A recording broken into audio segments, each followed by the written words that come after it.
Welcome to Moves That Matters with Dr. Clyde Posley. I am your host, Dr. Clyde Posley, and we are excited about our show today. We have a fun-filled show today, a fact-filled show today, and just a tremendous voice in the African-American community to help us kick off our month of African-American new voices and new strides forward series of programs for the month, for the Black History Month, the month of February. We're looking forward to our conversations all week long. And today we have with us a guest, one of Indiana's own, and recent inductee into the Indiana High School Basketball Hall of Fame. Ken Barlow will be with us today. And following this brief introduction, we're going to have an in-depth conversation with this one of Indiana's greatest basketball legends ever. We're excited to have him. He's also a believer in Christ. And so we're just excited to see what this black man, this leader in the community, is doing to promote diversity and be the example of what Black history has always been designed to produce for us. I'd like to remind you about my book, More Than Icons and Images, uncovering the hidden protest narrative of the black athlete in the United States. We're selling the book and we're discussing the book. You can purchase the book as you see on the screen from Amazon.com, Barnes & Nobles, and every place where books are sold. Again, that's More Than Icons and Images, uncovering the hidden protest narrative of the black athlete in the 21st century. So we're excited. We're going to be right back with our guest. We're going to use the bulk of our show today to give this tremendous guest an opportunity to share with us what this induction means, what impact he's trying to make in the community as a former black athlete, and now as a child of God. We'll be right back with you in just a moment.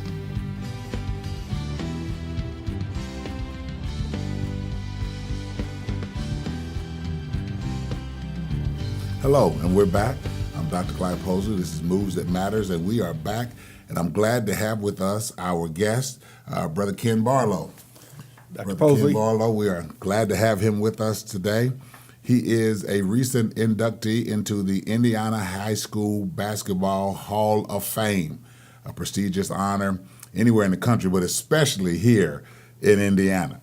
Brother Ken Barlow also works, I'll let him describe for you what his position is here at the Cathedral High School, one of our more prestigious high schools here in Indianapolis. Yes, my position is Vice President for Community Relations and Diversity, and I charge Cathedral to make sure their doors are always welcoming to everyone who enters, no matter if you are 5 years old to 105 years old. We try to make sure that we are addressing the needs of the people across the board. Well, welcome. Thank you. Welcome, Mr. Barlow. We're glad to have you. We are excited. I'm excited about our friendship over the years and just how you've represented yourself as a believer in the kingdom and just an example on and off the court. We're going to get into some of that a little bit later, but we're just excited to have you here in Indiana. You know, so often when people enjoy some of the great fruit that goes with the celebrity sometimes, it happens with being a professional basketball player, as you were both in the NBA and abroad overseas. So often their talents are drawn away. Mm-hmm. And I happen to know you had those options. But you chose to come back here to Indiana and to sow in the field that had a lot to do with you becoming the great man that you became. So God bless you, and we thank you. I know that you've blessed multiple families because of that. So I want to get into the interview and just kind of give you an opportunity to be the voice in our Black History Month, and the voices that I want to bring in all month. These voices represent not only Black history, but the produce, the strides moving forward of what our history has produced. So these voices, you represent one of these voices that is not just a historical voice, but is a voice that's still underway, making things happen. So if you would, talk to us about how you fell in love with basketball. You know, that's a great question. Okay. I had to dig deep to really think about that question. And I think if I go back to my childhood, when my brother and I used to listen to the Cleveland Cavaliers on the radio, I had to think that that's probably the first point where I really loved basketball, even though I didn't even play at the time. I just listened to the Cleveland Cavs back when they had guys like Campy Russell and Foots Walker, Nate Thurman. Guys are legends. And I remember just how passionate I was just to listen to the game on the radio because, you know, back in the 70s, all games weren't broadcast on live TV. That's true. And so I remember those days like just being excited to go home and to catch the Cavs because they actually had a great run back in the 74-75 season. They couldn't get past the Celtics, but they were good. So I think it started there. I didn't play, but when we moved to Indiana in the summer of 1976, and I ended up going to a park on the south side, Bethel Park. How old were you then? I was 11, almost 12. Okay. And I ran into a girl. How tall were you at 12? I was about 6 feet tall. Okay. So I ran into a young lady by the name of Tanya Williams, who was a legend over at Manual High School. And she ended up being an Indiana All-Star. Wow. And I didn't know who she was. My brother didn't know who she was. And she challenged us to play a game of one-on-one. I backed down because I didn't think I was that good anyway. And my brother played, and she skunked him. Yeah, she was really good. Be it as it may, you know, I was like, wow. I said, these kids in Indiana could really play some basketball. I said, if the girls are playing better than the boys were playing it over in Ohio, you know, there must really be something here. And I used to go to the park, and really didn't get picked. I mean, you really had to earn your way onto the court. That's the thing here. You, whether West Montgomery Park or out of Ben Davis on the outside or Brookside or wherever, you could be watching all day or get picked. Right. You know, you brought up something about you know, the players in Indiana. Talk to us a little bit about just some of your background even before you got here, because I think some of our viewers will be interested in knowing that you've been around. As a child, you'd been around the world. Oh, yes. My father is a military guy. Spent 20 years in the military. I was actually born in San Antonio, Texas. I began kindergarten, first, second grade in a place called Misawa, Japan, and subsequently moved to northern Michigan, almost to the Upper Peninsula. They call that lumberjack country. Right. And then we moved from there because my mother's from Cleveland, and she had followed my father around the world for 20 years. He showed her some compassion and took us back to Ohio. And we went to Ohio when I was in the end of the fourth grade, fourth, fifth, and sixth grade. So let me just break in here. So does that have anything to do with your affinity for LeBron James? Yes. Absolutely. You know, a lot of people don't understand. A lot of people around Indiana don't know. That's why we need these interviews. Yeah, they don't know that I have an Ohio Cleveland connection. Right. And so, like I said earlier, you know, just listening to the Cavs on the radio, and now homegrown, Akron-born LeBron James is the premier player in the NBA. For me, social activist. Social activist. So I admire him from a sports perspective, but also from a social perspective. I mean, you're talking about a young man that only has a high school diploma, but handles himself in terms of his celebrity and his voice being a powerful statement in the community. I don't even think I have the words to tell you how much I really appreciate what he stands for and what he does. And as you can tell from Facebook, I'm a staunch LeBron defender, because I believe that, we'll talk about that a little bit later, but I believe that your platform, whether it be the NBA or whatever, particularly as an African-American male, requires a dual citizenship, if you will, for you to speak to both worlds.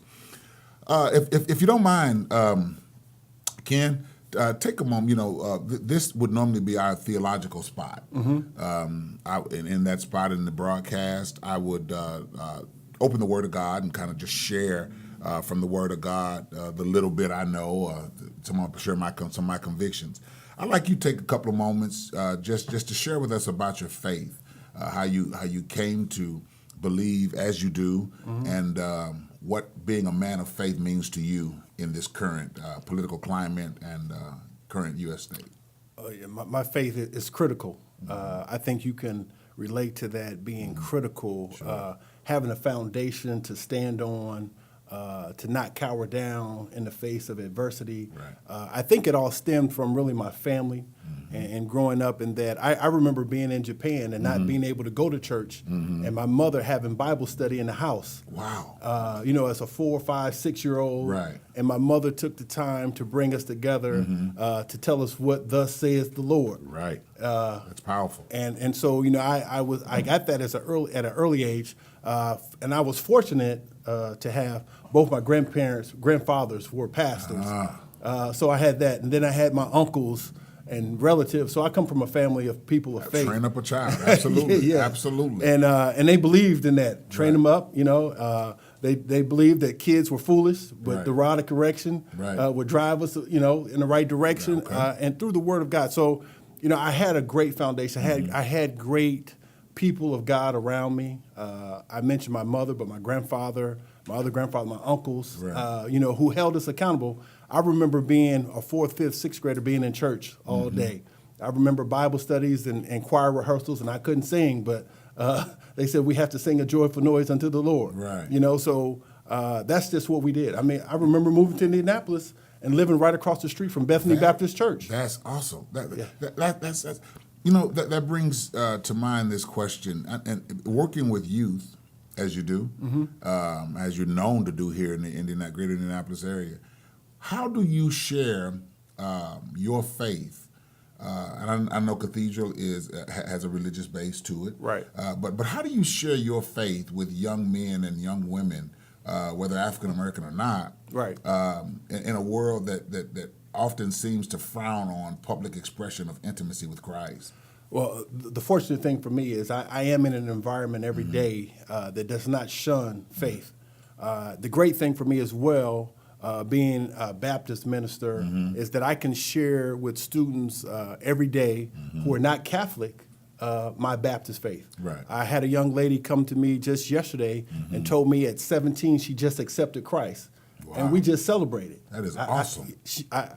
I can't even, right. We just celebrated that. I was like, Maja, I'm so proud of you that the Lord has touched you and that you answered his call to accept Jesus Christ as your Lord and Savior. A young person who still feels it's cool to be with Christ. To be close with Christ. And it's tough. It's tough for kids these days, particularly with social media and the world at their fingertips. Right. They have so many distractions, but when you see a young lady or young man come to your office and share that they've accepted Christ, it means a whole lot. That's powerful.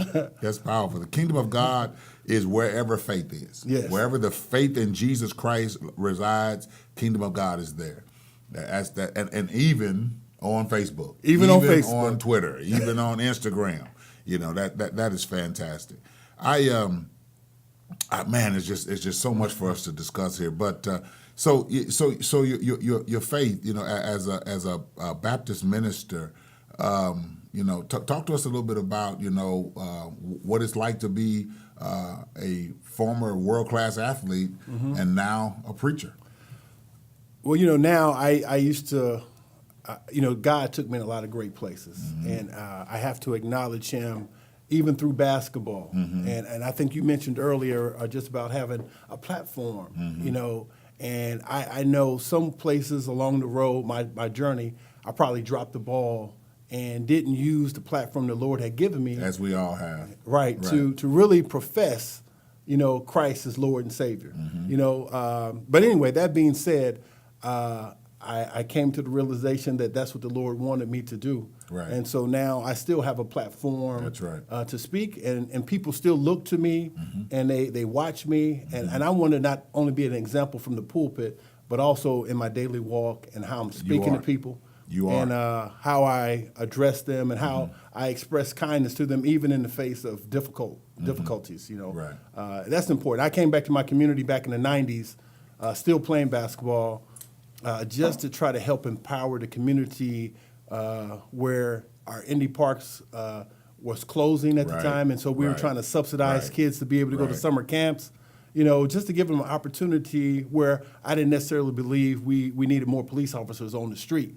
I thought we needed to use that money to educate kids. So I just dug into my pocket, not to pat myself on the back, because the Lord blessed me to have those means. I think it's good. I think it's good to hear. I think it needs to be said. Here's an athlete who took some of his earnings, took some of his what they would call riches or wealth, and sold it back into his community. And you don't have to apologize. Right, for that. Yeah. right. I just don't want to come across as saying, Sure. for the right reason. Right. But it was just, I remember those days where I went to the park to play, and I don't discredit Pride Community Center in the heart of the south side of Indianapolis. Right. That was really my gateway to Notre Dame, to tell you the truth. I mean, I had my grade school coach told me, he said, "Do you know how far Notre Dame is from Prospect Street?" And he really meant that in a literal sense, but also in a sense of, Notre Dame doesn't have a lot of kids from the South Side that are going there. And I actually chose Notre Dame really not just for myself, but for everybody else, to let other people know who look like me that they too could go to a place like Notre Dame. Right. Yeah. That is huge. I know you had someone to follow you there. Scott Hicks. Yeah, Scotty Absolutely. Hicks, and I was happy to have him. And we were roommates up there. And Scotty's a man of faith himself. Sure. So Scotty and I actually went to the same church as kids, First Samuel is that- Baptist Church. okay, Yeah, West Side. We played at the 10th Street Boys Club together. Okay. Me, Darren Fitzgerald, and all Right. that. But much younger than they are. We are right there behind the Friendship Baptist Church. Right. We all went to high school together. Sherman Williams. Right. We all went to, and I think at some point, Shelton Williams, Shelton Smith. I'm sorry. Right. Was I don't know that he was going to First Samuel, but he went to 75. Okay. So Right. which is across the street from was across the street from the First Samuel Baptist Church that's in Bellevue. Okay. So it was it was a tremendous time. So talk to us a little bit about your basketball career overseas as we kind of lead into the conversation that led to your induction into the Indiana High School Hall of Fame. I know that you had a stellar career here at Cathedral High School and at Notre Dame, and first round draft choice in the NBA, and a career overseas. But just talk to us about just your basketball career leading up to your induction into the Indiana High School Basketball Hall of Fame. I have to give a lot of credit to a lot of people who helped me, to tell you the truth. The one probably good gift that I had that the Lord gave me was the ability to listen. Say that again. Now, what was the great gift? I want every young person who's listening and has hopes of a pro career or a D1 scholarship or a D2 or 3 scholarship. Right. What did you say was a gift that God had given you that helped you? God gave me the gift to listen. Listen to the people, my coaches. The Bible says, "Be slow to speak and quick to hear." Yes. Yeah. So, and I had a lot of great coaches in my life, and I listened to every one of them. I tell you this: Don Nelson told me I went to visit with the Milwaukee Bucks right before the '86 draft, and he told me, and I took that as a badge of honor. He said, the one thing I noticed about your game, beyond shooting the ball and running and rebounding and defending, is I noticed that every time out, you were attentive to your coach. Wow, that's a big deal. Right. And I never thought about it, but I knew I had to listen if I wanted to get to the next place that I was trying to get to. Right. So I was able to listen and then process what the coach told me, and then try to, at my best ability, to put that into action when I was on the court. And it worked out for me. So, and the next thing I think I knew was my self-worth. So you have to establish your foundation. So when it came time for me to go to the NBA, which was my dream, like everyone who plays basketball's dream is to go to the NBA, right. I never thought that I would get to the point where I had to tell my dream no. So I got to negotiating the contract, my NBA contract, and it just wasn't up to par. And so I took a choice to go overseas to play, which was not a popular thing back in 1986. Guys weren't running to go overseas. Now you hear guys, it's like a popular thing to do, but I thought that I would go and come back. And I think this is an important point to make here, because often there's this thought in the mind of some athletes that if a person plays overseas, it's because they can't play in the NBA, or they can't make it. And I've been telling people that for years. As you know, my son had tried out with the Bears, his football player. And and I was and then he thought about going over to Canada. He was kind of discouraged about it. and I hope he's going to listen to this broadcast because it's important for people to know you are one. You chose to do this. It wasn't that you could not. Right. It's a conscious choice, and professional basketball is professional basketball. And the professional part is critical. Yeah. A lot of people think it's all about can you score a basket, can you jump 36 inches, can you make a pass, can you defend? Really, some of it, the business side of the professional side of it is there a fit for you? Right. You know what I mean? And your talent. At your talent, right. Do they have players in your position in front of you? Are you going to get an opportunity to play? I could have signed a contract and probably been out of the league in a year because the Hawks told me we're happy with our lineup before I even stepped on the court with them. And I didn't discredit. Like, so why are you bringing me in? That was my question to them. I said, so their answer to me was that I asked them that. They said the answer to that is you're the best available player, and so now we're going to hold you for 2 years, and if we don't get market value, you're not going to play. That's the business side. That's the business side. That's the professional side. Right. Of it. It's the business side. Yes, but anyway, I never knew that I would go to Europe and have the success. And as it were, I ended up on a team with Bob McAdoo, who you know, Mike D'Antoni, who's now the coach of the Houston Rockets. There's another guy who was on that team, Dino Minigan, who's in the Naismith Hall of Fame.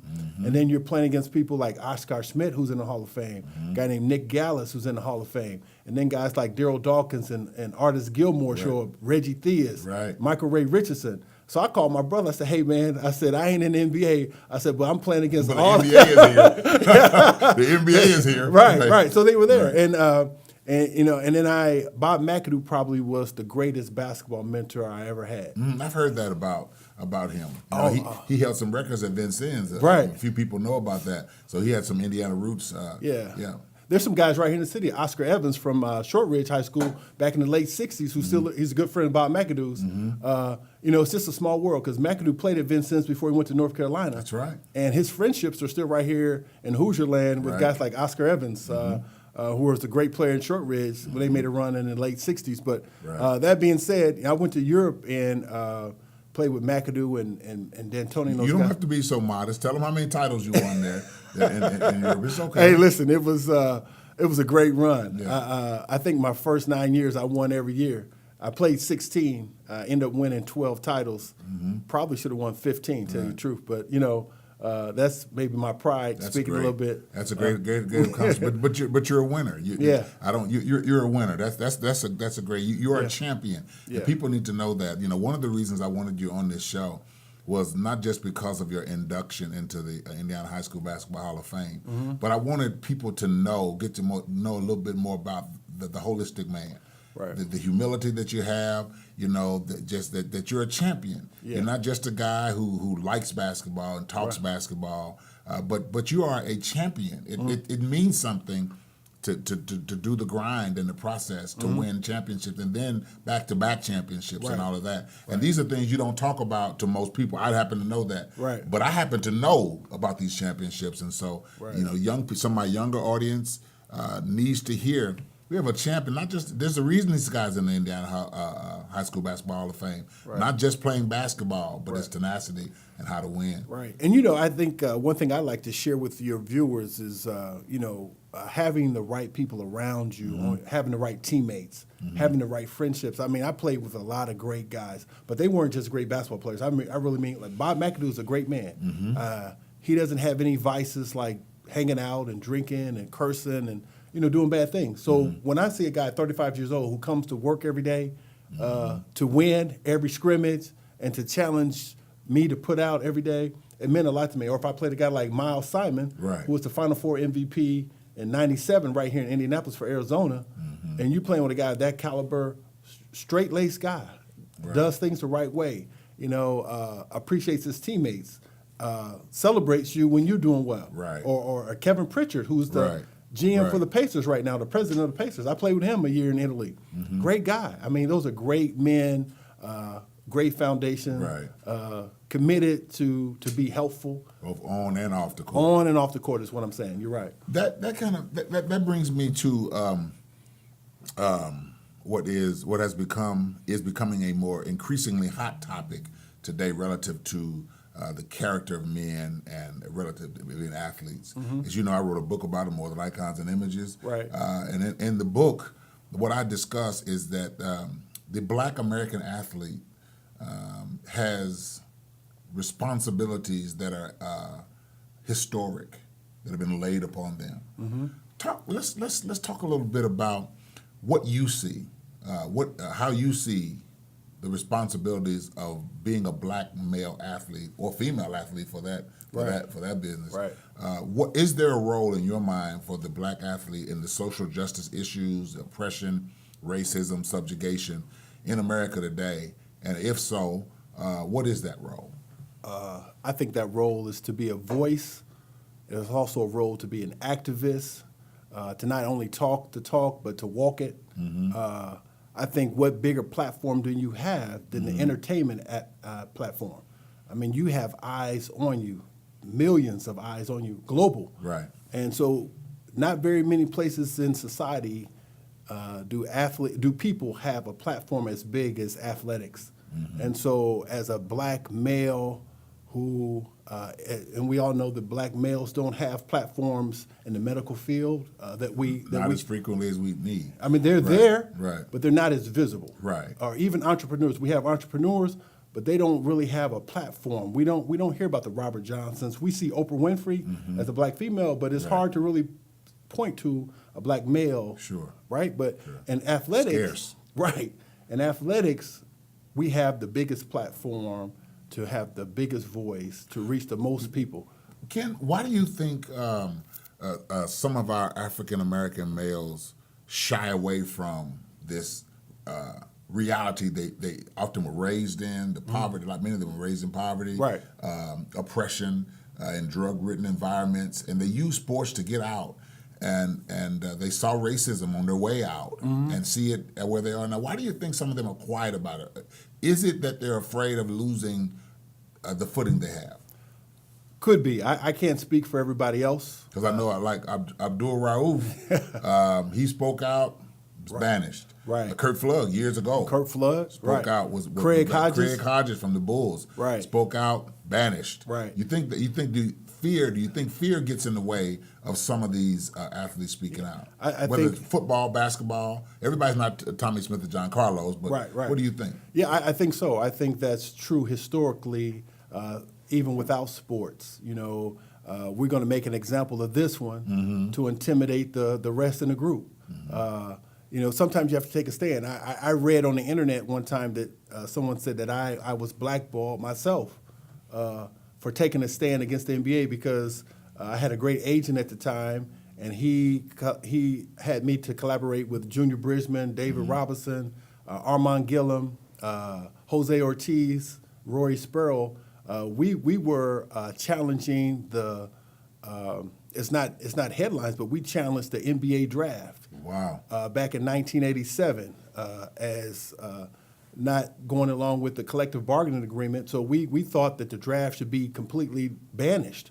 Wow. Let's what we're going to do and talk about that in just a second. We're going to take a break right now. Right. We're going to come back, and when we do, we're going to get into that because that's the type of a protest to make everything better for everybody else that needs to happen. Right. We'll be right back on Moves That Matters. I'm your host, Dr. Clyde Posley.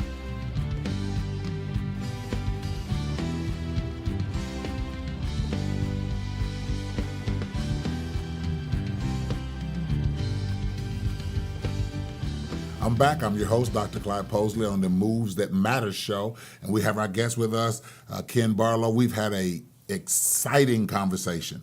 I want to give him an opportunity to kind of finish his last point, and then I'll come back to you and close out our show. Ken was talking to us about some moves that he and some other NBA players made in sort of a stand in 1997 relative to the collective bargaining agreement and the NBA draft. Ken, talk to us about where you were. Yeah, well, you know, I was the first-round draft pick, right? And it was tough negotiating. And you said it earlier. You were saying, well, why did the Hawks take you in a trade?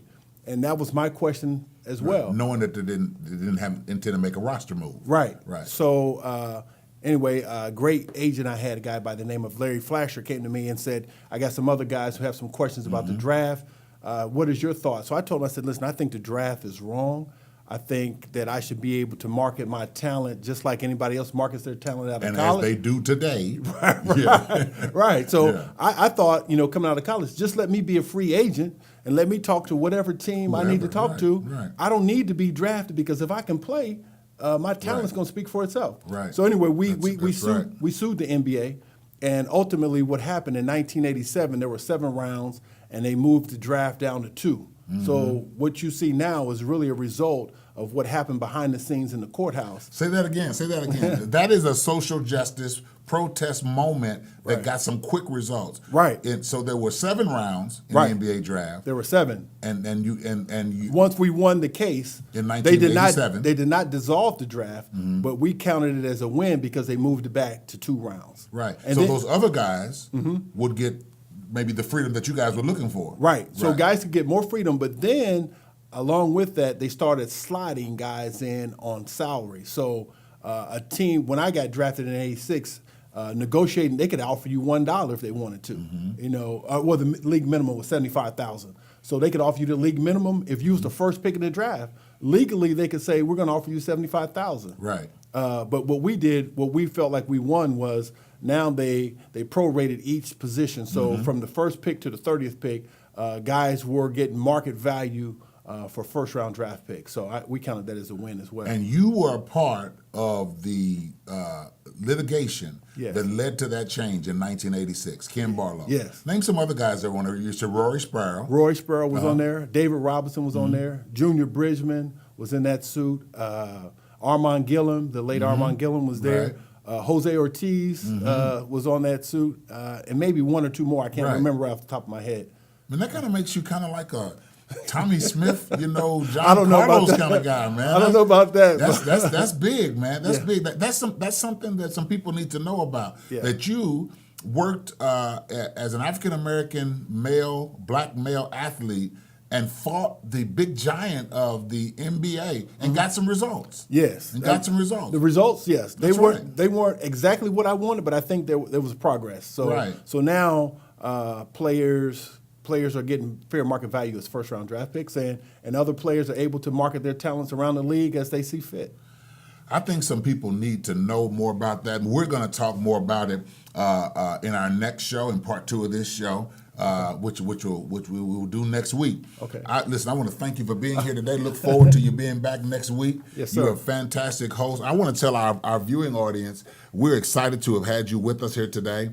This has been a fantastic show. Please tune in next week for our Black Voices in Action series for the month of February, our Black History Month.